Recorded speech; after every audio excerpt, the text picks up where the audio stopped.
I'd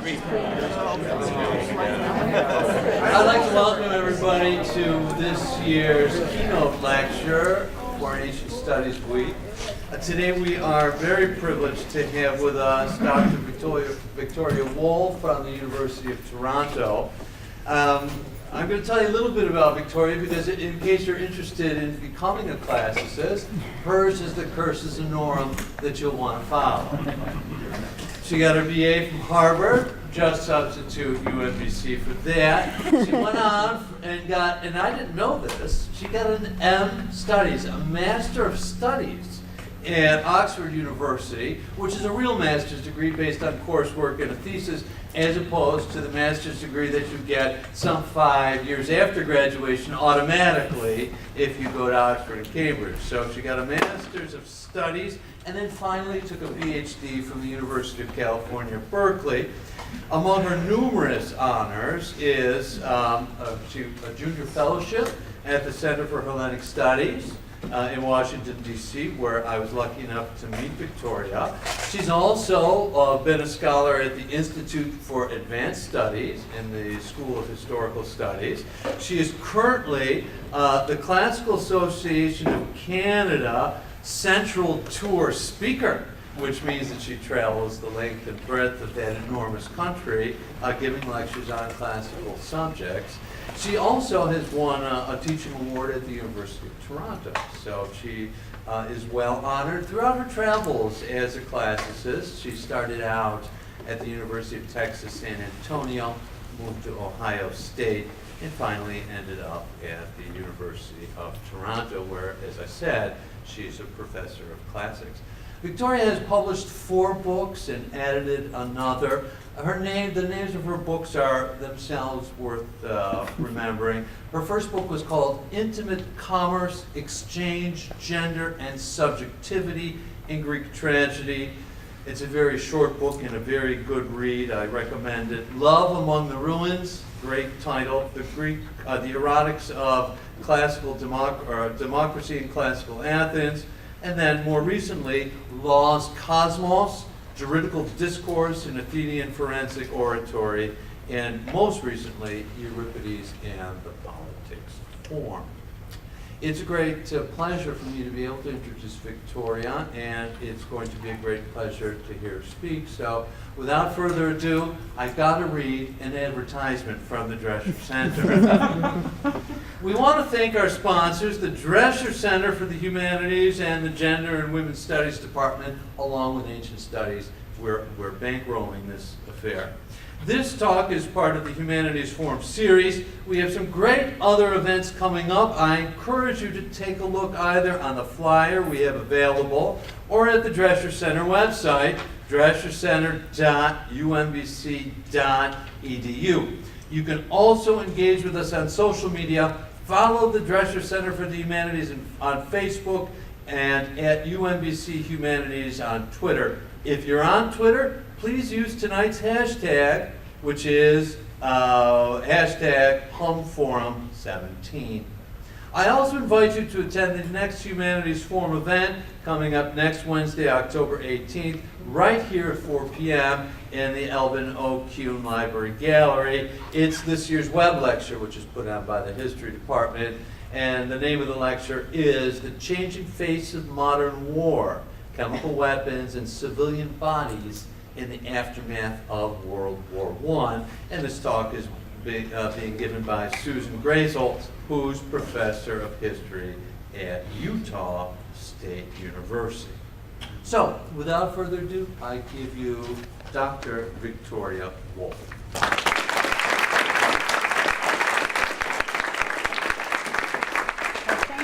Thank you, David, and thank you for everybody for being here. It's such a privilege to be here and to take part in this week celebrating all things ancient. It's a wonderful tradition. So my talk today is about the gap between law and reality and how family life is lived in that gap. The family as an institution is defined by the law, and that's true of the ancient Athenian family no less than of the modern American family.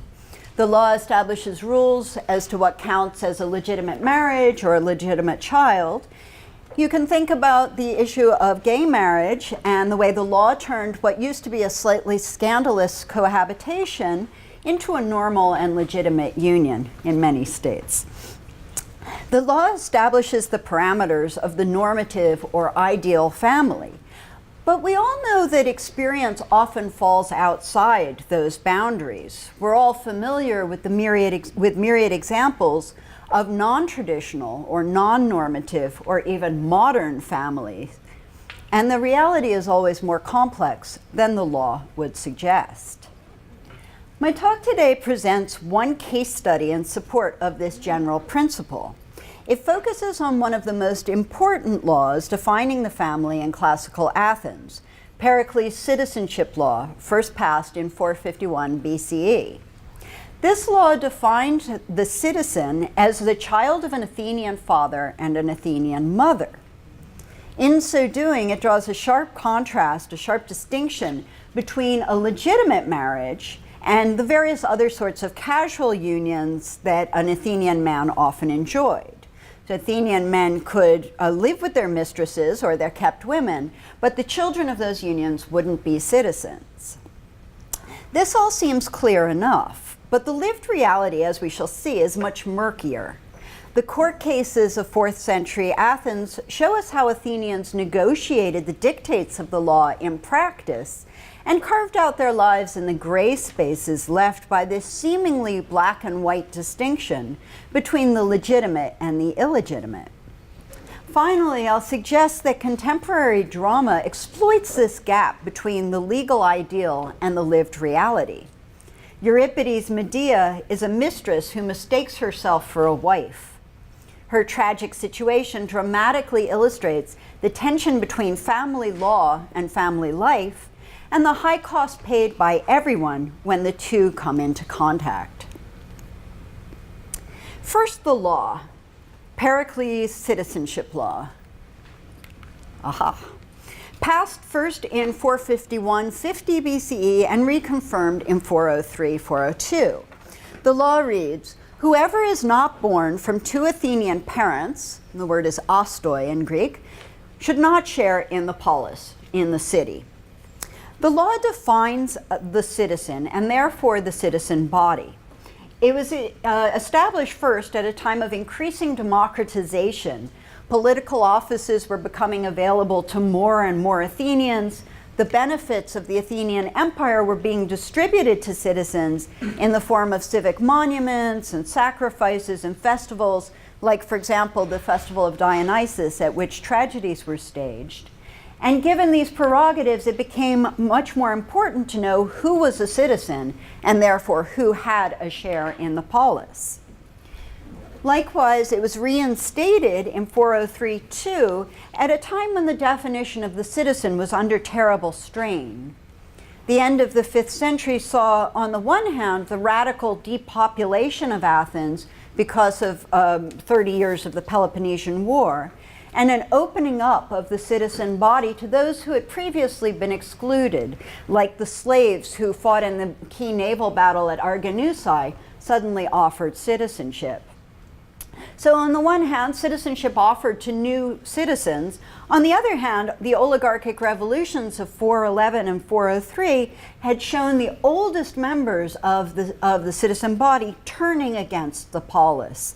And so there seemed in 403 a need to redefine the citizen and the citizen body.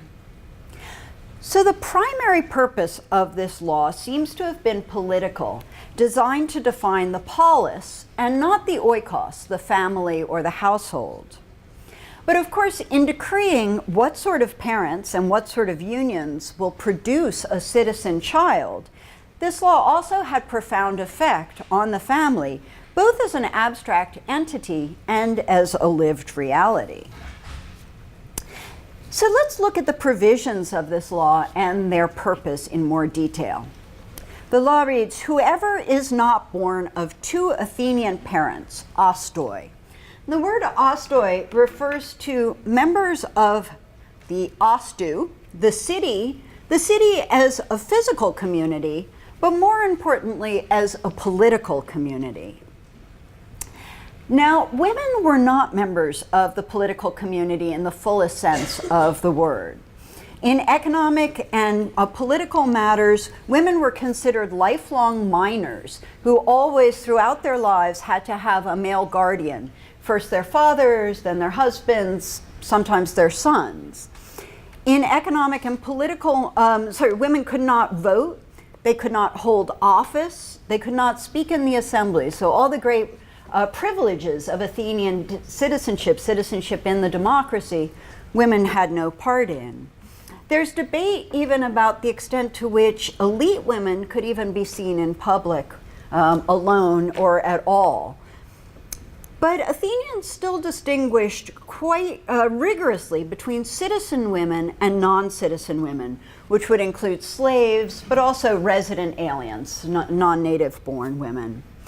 And there were prerogatives that only citizen women enjoyed. For example, only citizen women could participate in the Thesmophoria, the festival of Demeter, honoring the goddess of the harvest and praying for fertility for the country.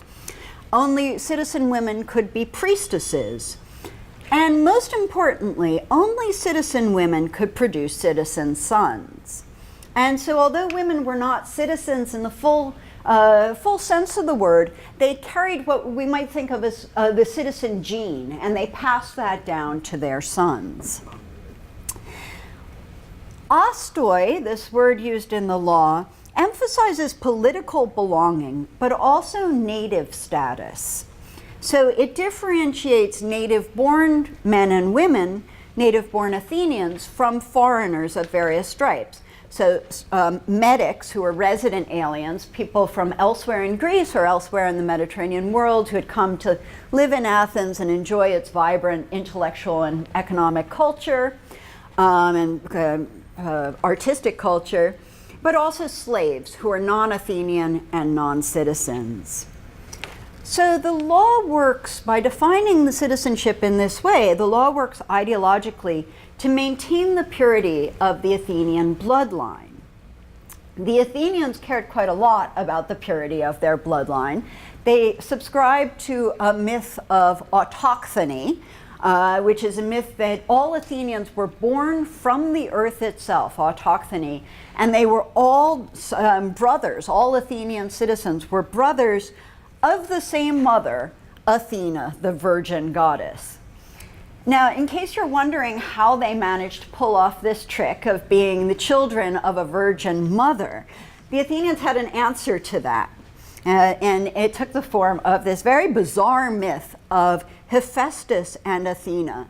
The story goes that Hephaestus, who is the god of heavy crafts, blacksmiths and things like that, metalworking, who was also crippled, he was lame in one leg, he took a fancy to Athena, but because she was a virgin goddess, she wanted no part of his come-ons. He came onto her, she ran, he chased her, but he could not contain his excitement.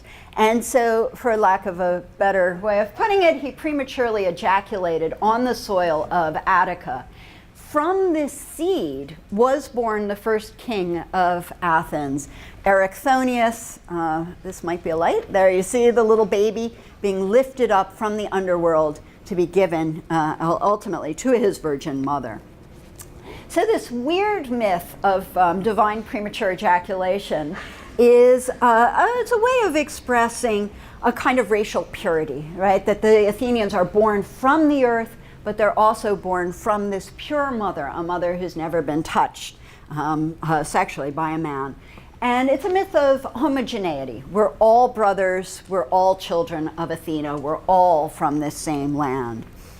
Pericles' law bolstered this by ensuring that both parents were native born. So they had to be literally from the land. Now, the law specifies both parents, but it's probably the status of the mother that was a novelty in Pericles' law. Presumably, citizens were already defined as the sons of citizen fathers. So scholars believe that what Pericles' law changed was that now the mother, too, had to be an oste, the feminine form of the noun, a native member of the Athenian political community. With this new provision, the law draws a strict distinction between a legitimate wife and the various other sorts of relationships an Athenian man might find himself involved in. So to explicate that, I need to tell you a little bit about Athenian marriage practices and all that went alongside them. So in Athens, basically all men married. Confirmed bachelors were very, very rare, and they were considered quite antisocial. You weren't doing your part if you didn't marry and raise a family. Legitimate marriage was a contract, and the word that's used for it is an ingue. It's literally a contract, like you would use in banking relations or in any kind of legal affair. It's a contract between the husband and the bride's father to produce legitimate sons for the one and grandsons for the other. So in the wedding ceremony, called the ekdosis, the giving away, which is what we still use today, ironically, the father of the bride would hand over the bride to her new husband with this formula: I give you my daughter for the production of legitimate sons. So that's what marriage was. It was a legitimate union between two Athenian ostoi to produce an oikos, a household or a family. And the oikos was the basis for the polis, for the city, inasmuch as it ensured social stability and produced the next generation of citizens. So that's marriage, and the bride was known as the gune and guete. It just means the woman by contract, the contractual woman or the contracted woman, so your wife. Alongside that official legitimate union, Athenian men also enjoyed a number of other more or less casual arrangements. The most casual was slaves. Slaves, male and female, were sexually available to their masters, and many masters did take advantage of this opportunity. Slaves were usually foreign, and they were certainly not ostoi. And so one purpose or effect of the law, of Pericles' citizenship law, was to ensure that the children of these unions could not worm their way into the citizen roles. So to maintain this distinction, vital for the Athenian civic identity between slave and free. Also on the casual end of things were women called pornai, the singular is porne, whom Socrates refers to as women for releasing the pressures of lust. These were prostitutes who men could visit in brothels for a few obols, no strings attached. The writer Athenaeus, writing in the 3rd century CE, depicts a scenario where a country bumpkin comes to the big city of Athens, and he's describing all the wonders of the big city. And he says, among the other things you can enjoy in Athens, there are young ladies here at the brothels who are most amenable, ladies you are not banned from looking at as they sunbathe with bare breasts. And from these ladies you can choose whichever one you like, thin, fat, round, tall, short, young, and any one of them is available without risk, without expense, in the daytime, in the evening, any way you want it. What a great city, right? So those were pornai, and I should say there were also pornoi, the male version, available to men as well. In addition, Athens also had a special class of prostitutes known as Hetaera, or courtesans. These were basically high-class call girls or escorts, and they tended to be quite highly educated in music and dance and conversation, sort of like geishas, so quite well educated, quite cultivated. And they provided female companionship for places where you wouldn't take your gune and guete. So parties, races, festivals, anywhere where it would be scandalous for a legitimate wife, an elite Athenian citizen, to be seen. Now, some men formed more exclusive relationships with their hetairai, and they could buy them from their brothels or set them up in apartments even. Sometimes they even brought them home to live with them in their own oikos, although it was considered rather bad form, and it didn't make for a particularly harmonious home life to bring your hetaira home and set her up in the house along with your wife. These long-term mistresses, basically kept women, were called palakai, or concubines. And they could either be ex-prostitutes, ex-pornai, or ex-hetairai, or also other non-citizens. So if an Athenian man fell in love with a resident alien woman, he couldn't marry her under Pericles citizenship law, or he could, but their children would not be citizens, but he could set her up as a palake, and basically as a kept woman or as a mistress. These different types of relationship coexisted easily in Athens for, at least for elite men. There's a famous quote by the orator Demosthenes, who we'll be hearing more from later, who said, "We have hetairai for the sake of pleasure, palakai for meeting our bodily needs day to day, and wives for having legitimate children and to be trustworthy guardians of our households." He could have also added pornai and slaves, and also for at least elite men, young men who Athenian gentlemen took under their wing and also slept with. So Athenian men had many sexual opportunities, and a man could easily be involved in several, if not all, of these relationships at once. He was really limited only by time, organizational skills, and energy. Especially relevant for the purposes of the citizenship law, he could be married and could also keep a hetaira or a palake. It was actually quite common for young men to keep hetairai and then to give them up when they got married. And we hear in 4th century texts some disapproval for young men who squandered wealth and time and energy on courtesans that should be devoted to setting up an oikos, marrying a gune and guete, and producing heirs for his family line. For example, there's a court case by Demosthenes 48 from the 4th century, where a guy is suing his brother-in-law for breach of contract. And among the many charges he brings against his brother-in-law is the fact that he is squandering the household wealth that he should be spending on his wife, the plaintiff's sister.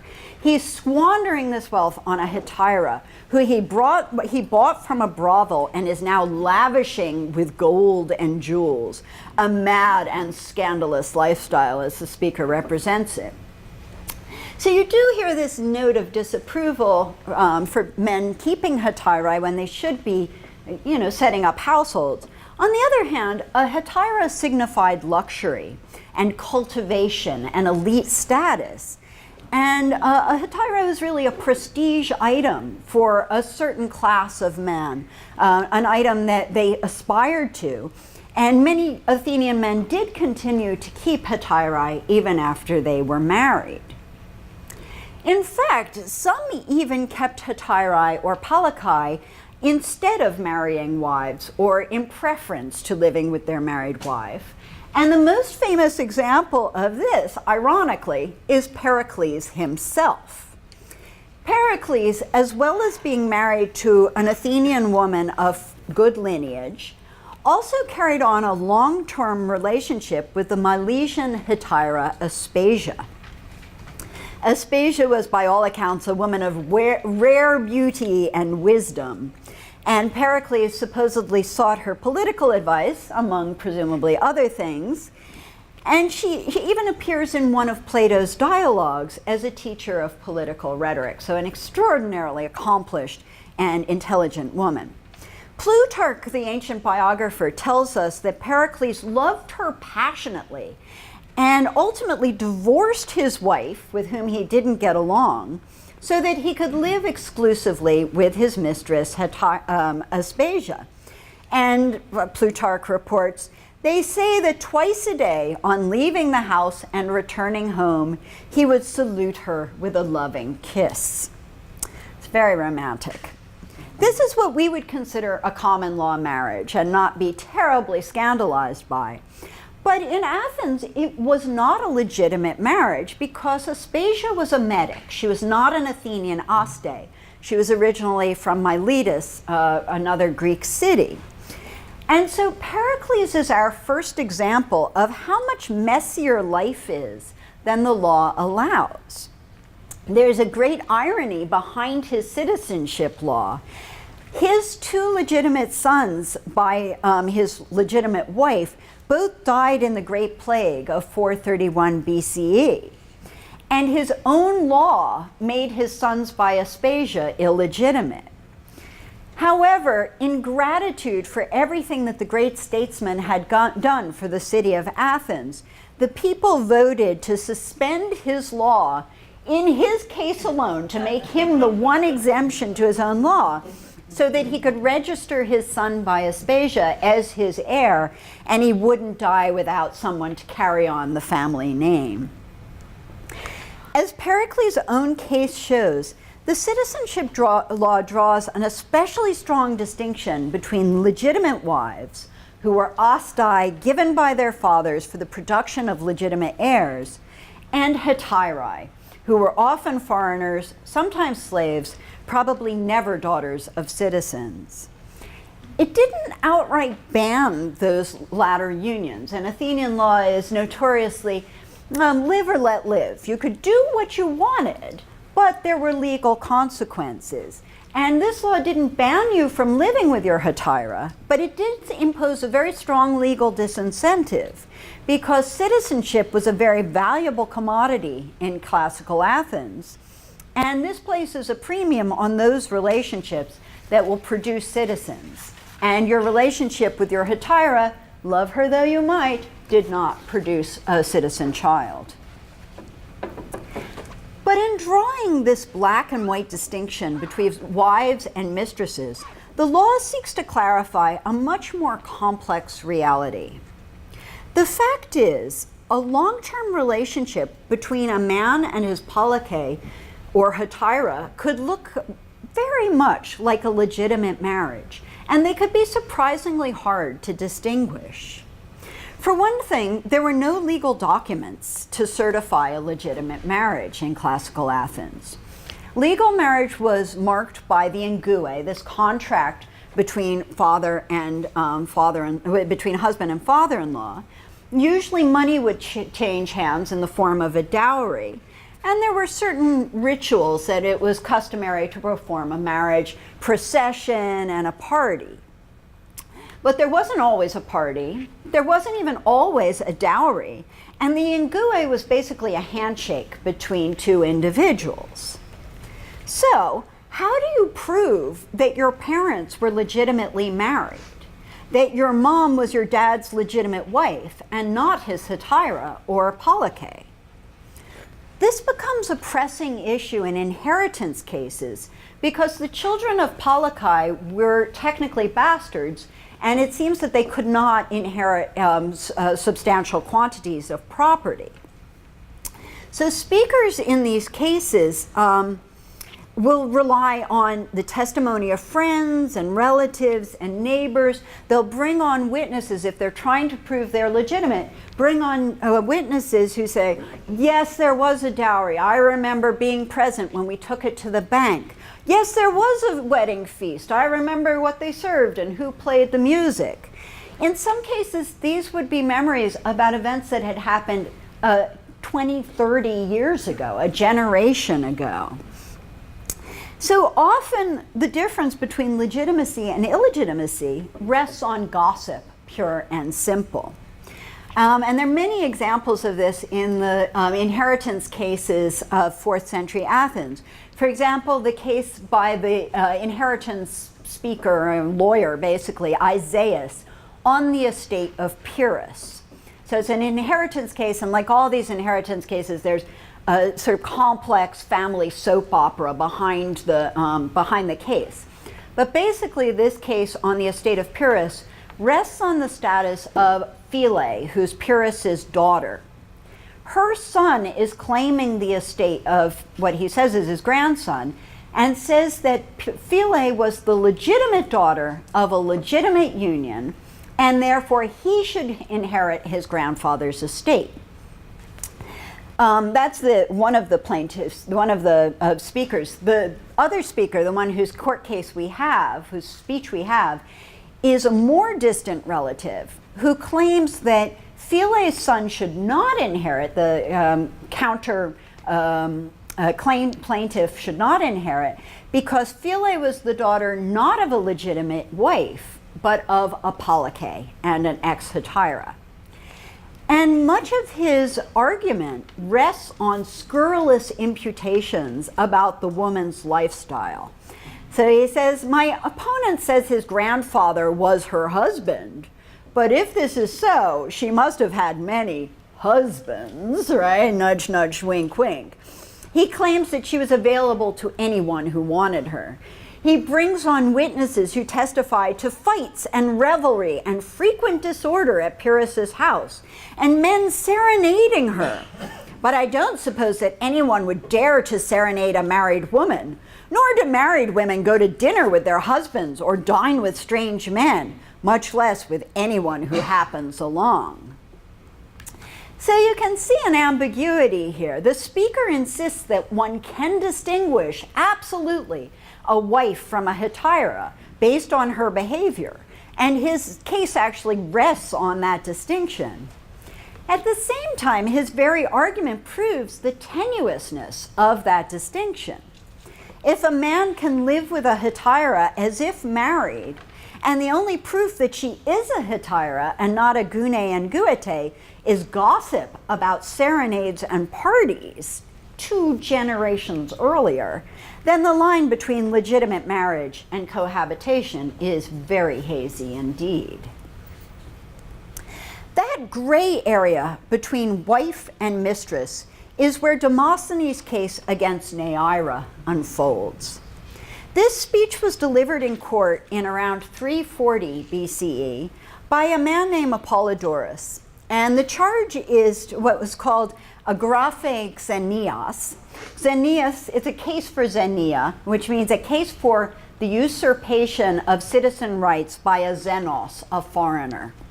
And graphe indicates that it's a public suit, a suit that affects for crimes that affect the polis as a whole.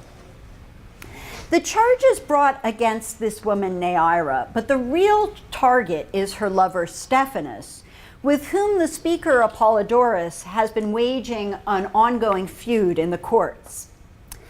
If the charge succeeds, Stephanus will be fined for living with a foreigner, basically for being in violation of Pericles' citizenship law, and her children will be denied citizenship. At the core of the case is the question of Nyira's status. Apollodorus argues that Nyira is a foreign Hetaera and that Stephanus has been living with her in breach of the law.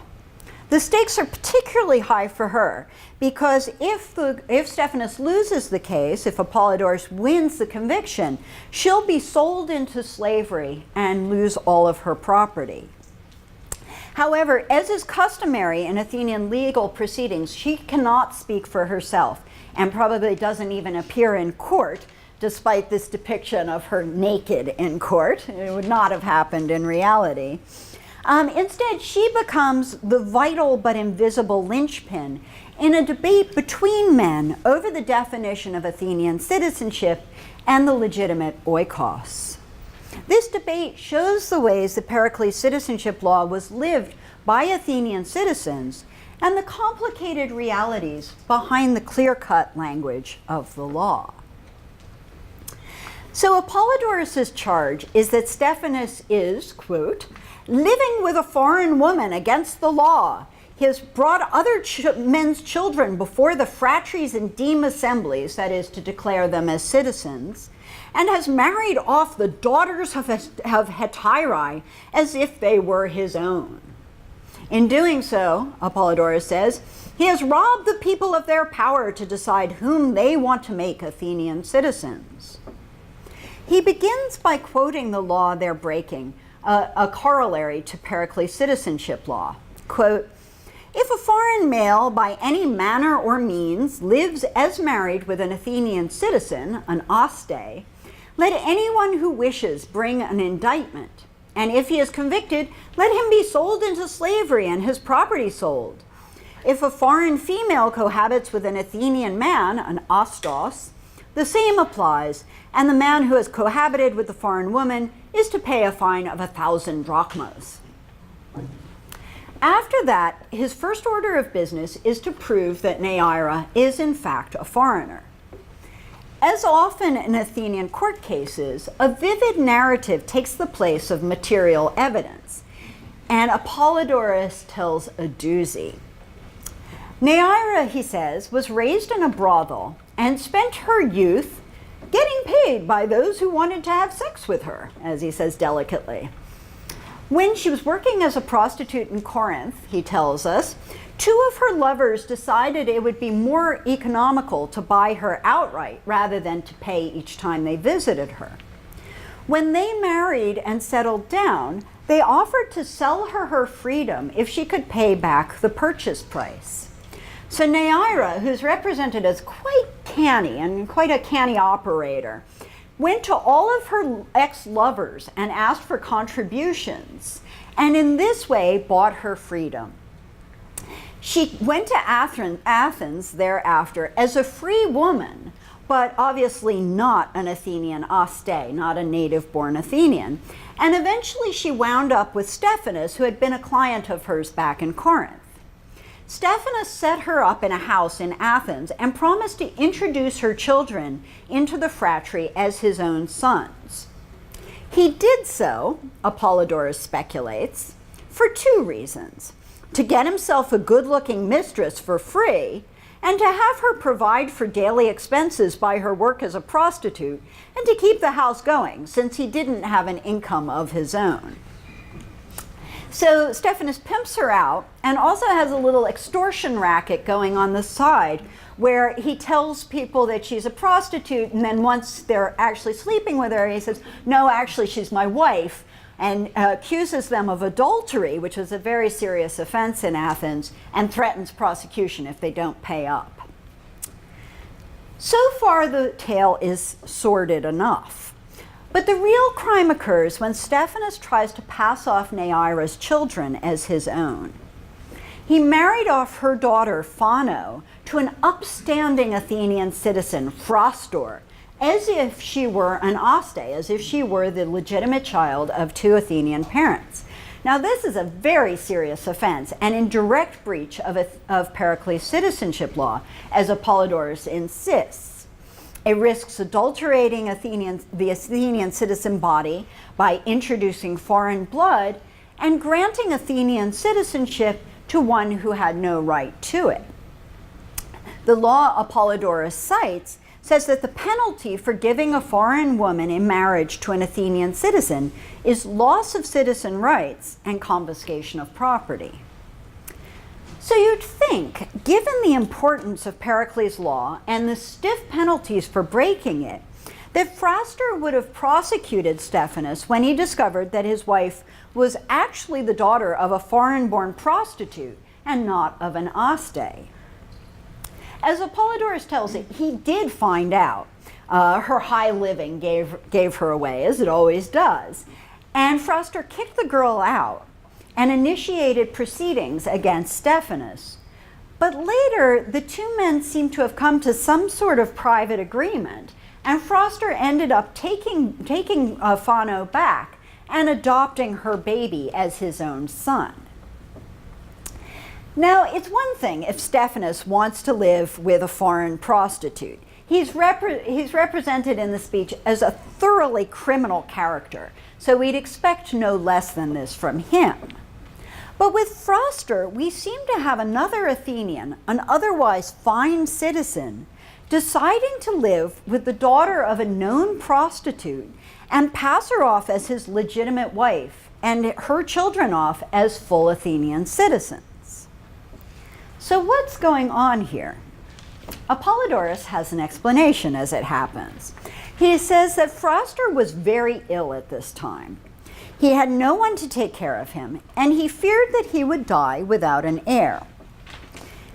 Nyira, says Apollodorus, Nyira and her daughter worked on his emotions, exploiting his need to be cared for. You see, they had gone to him when he was sick and had nobody to nurse him in his illness. I'm sure you all realize, he says, how useful a woman is when you're sick. While he was in this compromised condition, they convinced him to take back Nyira's daughter and adopt her son. Apollodorus claims that Fraster would never have done this if he weren't so ill. But behind this story of temporary insanity, we can glimpse a more complex reality. A lonely man falls in love with a foreign woman despite the law. The tale bespeaks a tenderness and intimacy between them despite the law. Whether Fraster really tried to pass off the girl's son as a citizen is unknowable, because speakers in 4th century Athenian court cases tell barefaced lies even on point of fact. Fraster never seems to have been prosecuted, although Apollodorus says that the sons were rejected by the fratry when they tried to become citizens.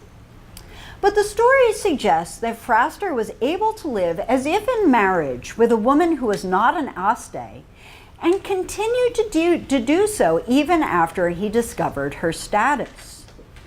This arrangement was made possible by the lack of documentation, but also by the personal desire of the individuals involved. Desire doesn't always follow the dictates of the law, and Fraster's case suggests that when law and desire come into conflict, it's the law that is the loser. Even if we believe the more cynical, less romantic rationale offered by Apollodorus, that Fraster was on his deathbed and feared dying without an heir, the story suggests that when push comes to shove, Athenians made decisions based on personal considerations, not on ideology or law. Fraster on his deathbed didn't think about the purity of the Athenian bloodline or the value of citizenship. He thought about his own bloodline and the value of his own property. So private interests, be it succession or love, trump the public interests served by the law. Apollodorus, of course, harps on those public interests. He goes on to tell about Phano's second marriage to a well-born but gullible man named Theogenes. Theogenes was the archon basileus, which is a prominent Athenian religious position, and as his legitimate wife, Nyira's daughter performed sacrifices on behalf of the city and entered into temples and performed secret rites, which it is a profanity if anyone knows about them, but especially such a woman who has committed such acts, says Apollodorus. Apollodorus really plays up this point, stressing the holiness and antiquity of the rituals and the requirement of citizenship and ritual purity. So by passing off Nyira's daughter as an aste, Stephanus has not only broken the law, he has committed impiety against the gods and polluted the city's temples. He has also deprived the people of their sovereign authority and committed a crime against democracy. Apollodorus says, "You see, the Athenian demos holds the greatest authority in the city, and it may do whatever it wishes.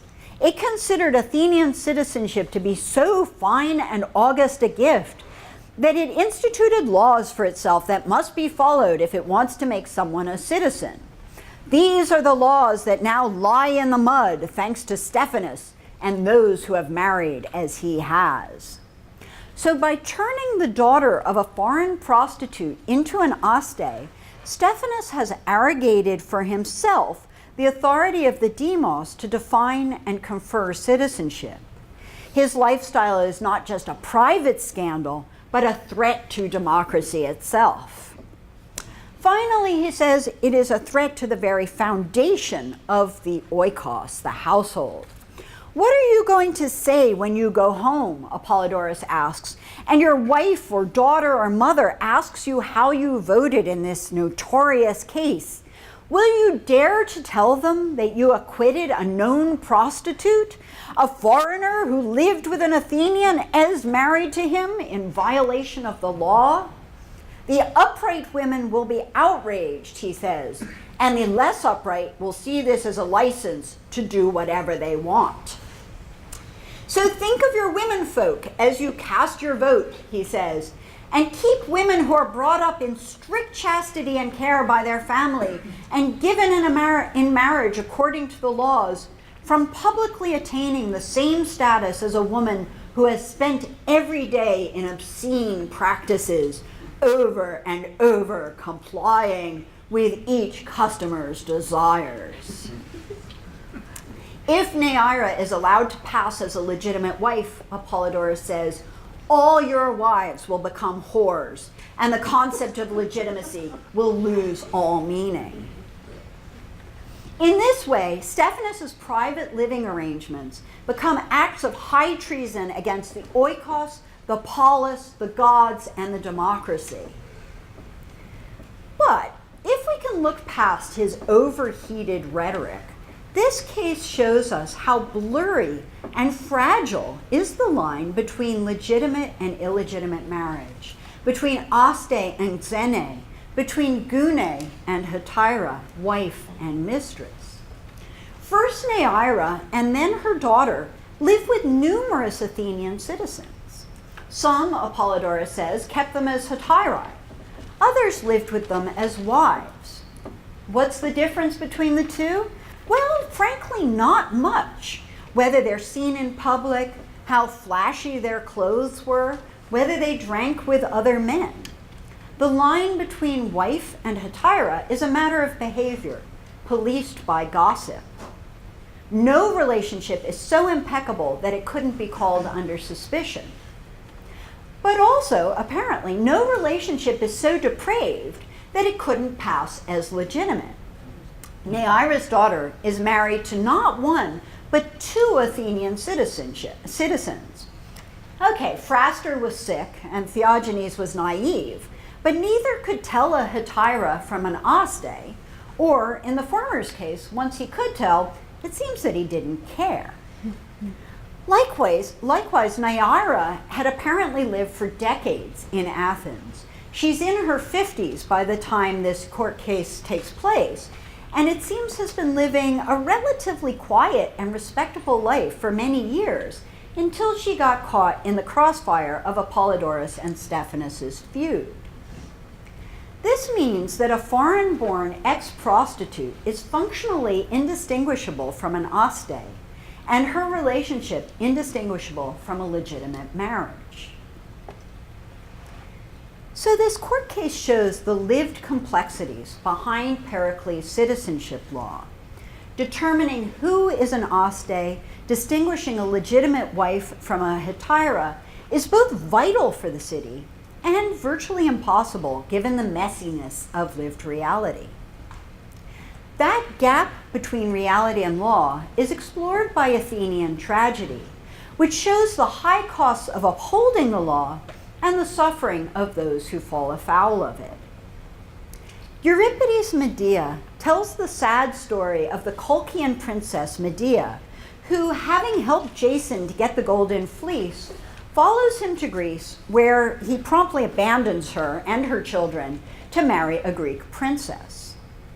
Now, I'm sure many of you know this play, and you had probably never thought of it as a commentary on Athenian marriage law. There's obviously a lot more going on in the play. Medea is a witch, for instance, as well as a foreigner, and tragedies can never be read as op-eds on a single issue. We also have to allow for the distortion of time and place because the play is set in mythic Corinth, not in 5th century or 4th century Athens. But I'd like to suggest very briefly that among everything else it's doing, the play is also showing us firsthand the position of a foreign polike, which is essentially what Medea is, under Pericles' citizenship law. Medea is not a prostitute, but she's also not an Aste of the city of Corinth where the play is set, and the play emphasizes her foreignness. Nor is she a gune and guete, a legitimate wife. Far from having been given in marriage by her father, Medea betrayed her father in order to elope with Jason, stealing his golden fleece and killing her brother in order to slow down her father's pursuit. Despite all she's done for Jason, her commitment to him, and despite her commitment to him and her dependence on him, and despite their children together, she's not really his wife, and he points this out. He says, I don't owe you anything. You helped me out of lust. There was no contract between us. He doesn't deny his attachment to her, but he does deny that there is any formal obligation on his part. However, Medea considers herself his wife.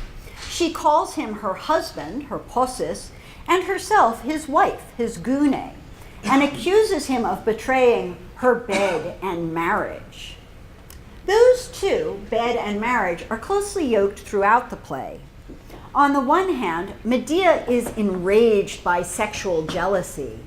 She says, in other ways, a woman is full of fear, defenseless, but when once she is wronged in the matter of love, no other soul holds so many thoughts of blood. On the other hand, she insists that Jason has broken his oath to her, as if they were bound by an ingue, by a marriage contract.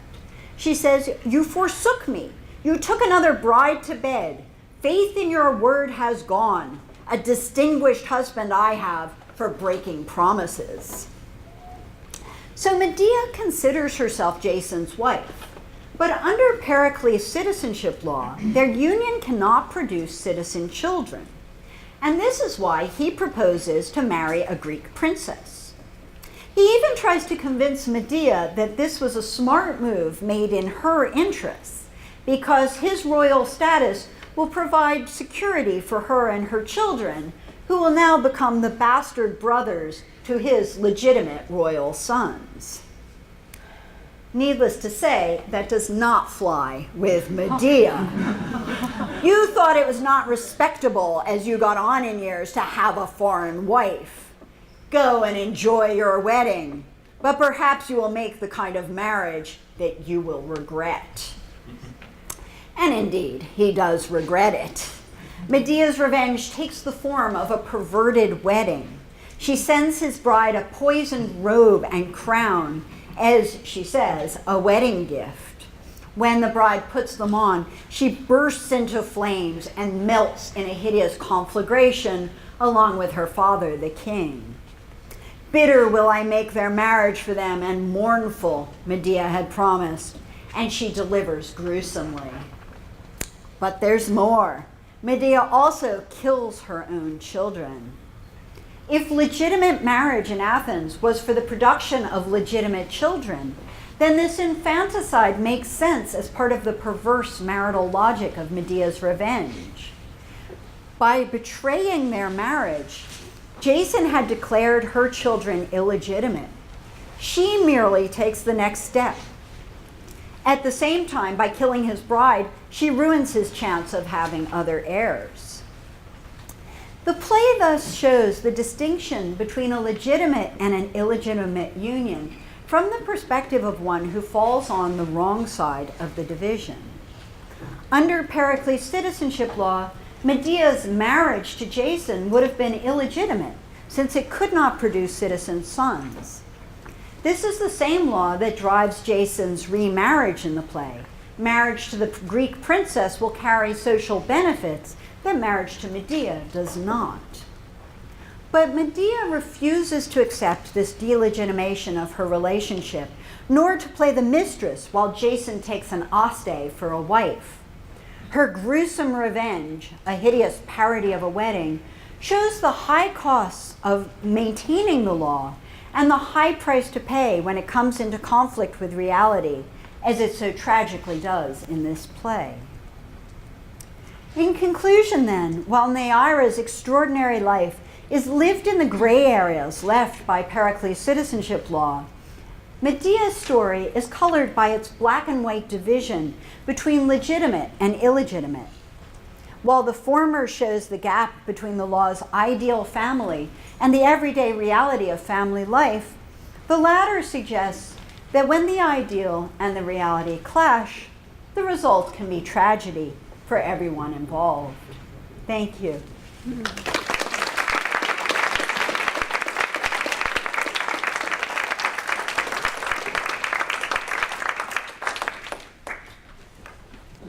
Of course. Yeah, questions? Megan? How did the court case against Stephanus and Nyira turn out? How did they vote?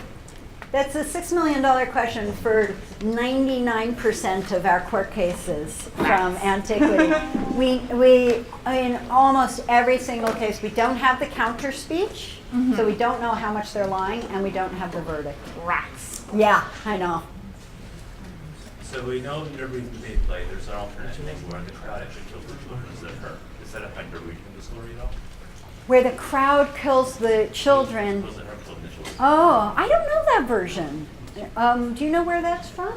The Corinthians killing her? Where the Corinthians kill the children. Yes, that's the version that Euripides changes. To make her Yes, more to make guilty. her, and Yeah. the ancient scholars accused Euripides of being bought by the Corinthians to absolve them of guilt. At the price of a woman's guilt, obviously, and always with Euripides. Yeah, so that, he really piles it on then, doesn't he? And he really, in this way, by innovating in this way on the myth, draws out very clearly that connection between erotic relationship, marital status, and reproduction, and the children. Good question. Yes? So when you were talking about how the people voted for Pericles, of course he gets to be the special cookie. Yeah, of course. Was it just to make his son a citizen, or was it also to make Aspasia a citizen so that his son would become a citizen No. and their marriage people? Just the sons. The sons were allowed to be registered as citizens just so that he'd have someone to pass down his property to and carry on the family name. But she remained a Hetaera, a Palike. Yeah. Well, Could Palkai inherit property? Actually, could any women inherit property? they could inherit very small amounts of property, but nothing substantive. So we imagine jewelry, maybe, that kind of movable effects, but probably not land. Yeah. Except for Epiclera. And so Epiclera were the daughters of men who died without male heirs, and so they're called heiresses, but the property passes through them to the man they marry, so they're sort of like these little pots of money, and often It's land in waiting. it's land in waiting, and so often their father's siblings, their father's brothers or near kin, would divorce their own wives to marry the epiclerate to keep the land in the family. So quite a sordid little arrangement. You mentioned all the relationships, and until you made them sound, common, if not, and until we got to the trial, you didn't mention adultery. Yeah. But were these all adulterous relationships, or were they? Yeah. That's a great question, because for us, adultery is having sex with anyone you're not married to, right? Right. For the Athenians, the definition of adultery was having sex with another Athenian citizen's wife. So it only was adultery if you were committing it with an aste. Well, but she wasn't. Well, that's the racket, right? That's the racket Stephanus is pulling. He's luring, first he's telling people she's just a prostitute, you can have sex with her, I'm just pimping her. Then he'd come in while they're having sex and say, oh yeah, I forgot to tell you, actually she's my wife and I'm a citizen and she's an aste, and if you don't pay up. Yeah. So, yes, very sneaky indeed. Yeah, so a very different understanding of what counted as adultery, and basically, you could cheat on your wife as much as you wanted, as long as it wasn't with another man's wife, another Athenian man's wife. So So it seems like there's a very easy solution, which is just to have documents documenting the contracts. And obviously there might be all kinds of reasons why they didn't, but I'm curious as to what you think. I'm curious too, because the Athenians were incredibly smart people, right? They came up with democracy and philosophy and various other things. Why did they not come up with a marriage certificate or a birth certificate? Because it's no fun anymore. I think that's partly it. I think they like to police it communally, and so the way they policed citizenship was that when the boy turned 18, he'd be invited into the fratry, and everybody would get up and say, "Yes, I remember the marriage. I knew his mother. More importantly, I knew his mother's father, who I can say was an Athenian citizen. Therefore, she was an Athenian citizen. I know that the parents were legitimate. It was a legitimate union, and I can attest that the boy is, a sound and solid Athenian citizen." And they loved that kind of communal theater. It was community policing, right? And the democracy didn't trust documents in general. Laws were not. Land? If they sold land, would they in a document? Sometimes, not necessarily. Yeah, and even laws until the later 4th century weren't written down. And the reading of laws was considered quite. It wasn't considered adequate because not everyone could read, right? And so until quite late in the classical period, oral sources were trusted more than written sources. Witnesses. Oral witnesses, yeah, and written witness testimony only comes in, as you were saying, in the 4th century. Yeah. So when you're talking about Athenian men living with non-Athenian women, who used the term Hetaera more often than Pericles? Was that Polychi, yeah. Is Hetaera used more often than Polychi? The line is really vague, and Polychi is basically just a long-term non-wife, right? Or a long-term relationship with a non-wife, and who that was, differed in different circumstances. Now it happens with Nyira. We know that she was not only a Hetaera. Apollodorus is claiming she was a porne, right? She was a streetwalker, not just a call girl or an escort. So he's really out to make it sound as bad as possible. But Polychi could just be, like, say you fall in love with the daughter of a resident alien. And there were tons of resident aliens who lived in Athens. It was a very vibrant place. Lysias, the speechwriter, his father had come to Athens, enormously wealthy family.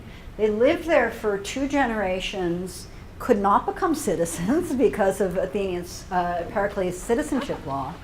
But, the daughter of Lysias is going to be quite appealing to a poor Athenian citizen as a dowry, right? But she can't produce heirs. So, a question? Is that the full text of Pericles' law? It is, and it's quoted, like many laws we get it from Demosthenes' quotations. This one was quoted, I think, in the Athpol as well. So, pseudo. What's that? Considerably more terse than modern laws. Yes. Athenian laws tended to be structured in this way as an if clause. So if you do this, this is the penalty. And that was really the law. They didn't contain their own rationale. They didn't contain elaborate juridical exegesis in the way we have. So, it gives scholars work to do. Yes. So when 2 Athenians got divorced and say the man married another Athenian, were the children from the original marriage still legitimate? Yes, good question. Yes, they were still legitimate. And usually what happened, the wife would be sent back to her father's house. And divorce was actually quite common in Athens and not really stigmatized. So, it was basically a business relationship. And so if the husband found it was no longer advantageous to be connected to his wife's family anymore, or there was another family it would be more advantageous to be connected to, or if it turned out she was incapable of producing heirs because it was always her fault, she could be sent back to her father. The one thing that prevented it was the dowry, because the dowry was given by the father-in-law to the husband to keep his daughter, basically, to keep her in the style to which she was accustomed to living.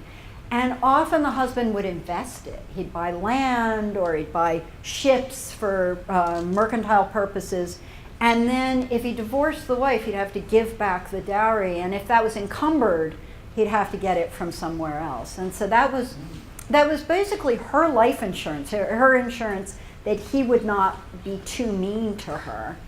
And you can imagine, a wife who's being cheated on too egregiously, where the Hetaera's living in the house and eating dinner with them, or whatever, where the husband's really insulting her, could threaten to go home and take her money with her.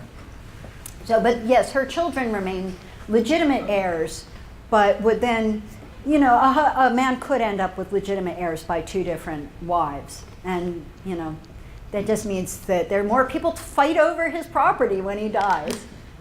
Do we not go worse for a non-legitimate woman participating in festivals opposed to being a priestess? Yeah, they weren't even allowed to, non-Athenians were not allowed to participate. Was anyone worse? Being a priestess was for a non-aste to be a priestess was really terrible. But yeah, I mean, if they found out you were not a legitimate Athenian and you were participating, because ritual rites require purity on the part of everybody participating, you could actually kind of spoil the religious effect of the ritual, right? The good luck of the ritual. Emma? How ironclad is your dowry? Like, how badly do you have to screw up before your husband can take it away from you? Well, your husband, it's really his on loan, right? So how badly does he have to screw up before he has to give it back? Is there any way, say, if the wife commits adultery? Oh, well. Then yeah, well, if the wife commits adultery, he gets to keep the money, and she gets sent back to her father's. Yeah, I mean, adultery was not something a woman wanted to be caught in. So if she was caught in adultery, I think technically he could have her killed, couldn't he? Or he'd send her back to the father, who, you can imagine the status of a daughter living in disgrace in her father's house from then on in. She could be stripped of her citizen rights. The children were declared illegitimate because you could no longer trust that they were by the legitimate husband. And the man who committed adultery was subject to, you might want to cover Phoebe's ears, was submitted to what was called the radish treatment, which was sodomy with a radish, a large radish. So, I mean, it was humiliating, right? It was painful and humiliating. And radish public? I don't know. I don't actually know that it was ever a public performed. ceremony. It was combined with the depilation of bodily hair with hot ash. Oh, fair. So there was loss of hair and Do we loss know of dignity. of any historical incidents of it ever being performed? It A might few have are just, referred to. Yeah. Whether they've been confirmed is another. Yeah. business, but it was. I mean, it's a scare tactic, right? And both for the man involved, and we do hear there's a Lysias court case about a guy accusing. Well, he's accusing another man of committing adultery with his wife, although the family of the dead. And so the law said if you found a man in flagrante with your wife, you could kill him legitimately, and it wasn't murder. And so this guy has done that, and the dead guy's family is claiming that it was entrapment, that he wasn't committing adultery, that the guy lured him into the bedroom and killed him on the pretext that he was committing adultery so that he could do it and it wouldn't be murder. Yeah. So like if the wife cheats, and you said the children become illegitimate then? So Yeah. would they lose their citizenship? They'd lose their citizenship, they'd lose their property, they'd become, these sort of statusless creatures. And all of those prerogatives. So Athens is a direct democracy where every citizen gets to vote, every citizen holds office, every citizen can get up in the assembly and speak. Suddenly you lose all of that, right? And they lose it for all time, because once it's gone, it's gone. Yeah. Could that affect them as adults as well? Yeah, forever. Yeah, they would lose. I mean, basically they've been declared non-persons in the Athenian democracy. But like, And that could affect a fully grown person, like say they're in a major office at that moment at like 35. Yeah. from the previous Yeah, I think it could, because once the mother has shown herself to be unfaithful, you can't trust any of her unions, right? You can't trust when she says, okay, I'm cheating now, but when you were born, yeah, no, I was totally loyal to your dad.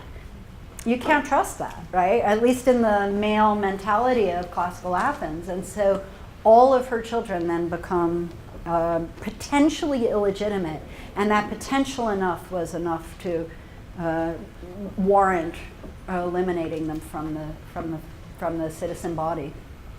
So, and I imagine many of them just left Athens. I mean, who knows? So how do you decide to make the comparison? Because obviously your case with is based off of much further on after the point. So how do you decide these two would be related? Based on, well, I mean, on the assumption, it's a very good question. You know, you can never prove that a tragedy is about anything other than the myth it's about, and it's always set in the mythical past. And as I said, it's set in Corinth, in mythical Corinth, not even Athens. But it is produced in 431, so, you know, around the time that the citizenship law was in effect. Euripides is often thinking about contemporary issues. He's interested in legal issues, he's interested in social issues. Medea herself uses that language of husband and wife, and she uses it quite pointedly, and she uses language of contract. So she uses language like pistis, faith, obligation, you know, of her relationship with Jason, which, you know, if she's just a mythic mistress, there's not really any reason for her to be using that contractual language. It's really the language of the law.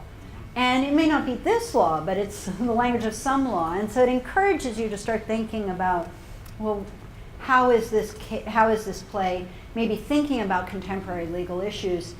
And what's extraordinary is it's thinking about them from a woman's perspective. And thinking about it not only from the wife's perspective, but from the mistress's perspective. And that's one of the things that's one of Euripides' hallmarks, really, as a playwright, is taking this unexpected and often feminine perspective on events. We have time for one more question because a reception awaits us. Is there a final question? Oh, I'm sorry. Well, okay, we're going to have two questions. Irene, it's important. I was going to say, why Hephaestus? That was it. Why Hephaestus? Good question. Yeah, it's a really Very good question. It's a good question. Why Hephaestus? Yeah, I don't know. I mean, I don't know if it has something they throw from a hat. it might have something to do, I mean, David, you probably have other thoughts. I mean, it may have something to do with the Athenians' pride in their own technological abilities, right? So they pride themselves on techne, which is technology in all its forms. Athena, as well as being a goddess of the city and of warfare, is a goddess of domestic crafts like weaving and you know, stuff like that. And then Hephaestus is the god of male crafts, metalworking, silversmithing, stuff like that. So, I mean, that's a nice kind of artistic combination for the people who, you know, bring you the Parthenon and all of the great technological and artistic innovations. Other thoughts on? No, I think you're exactly right. Beverly, you? Yes. If the wife, if her father and all of her male siblings have passed away and she's in a situation, could she go to a family friend to... Would her father leave her in his will to a family friend? I don't think so. So she always had to have a male guardian. If her father and her brother were dead, if she was married, it was her husband. But then it became her son. If the husband died, the son would be the legal guardian of his mother. So, and for a woman who didn't have any of those things, life was probably pretty tough. And so, you know, some of them probably did end up, even the Athenian citizens probably did end up on the streets or in the brothels. So not a happy note on which to end, but, but it's a good question. Well, on that unhappy note, would please join me in thanking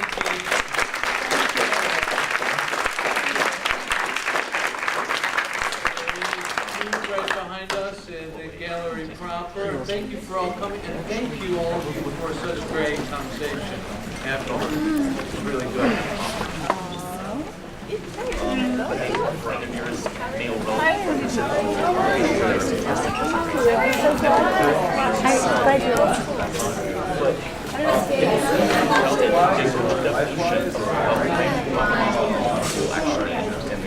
you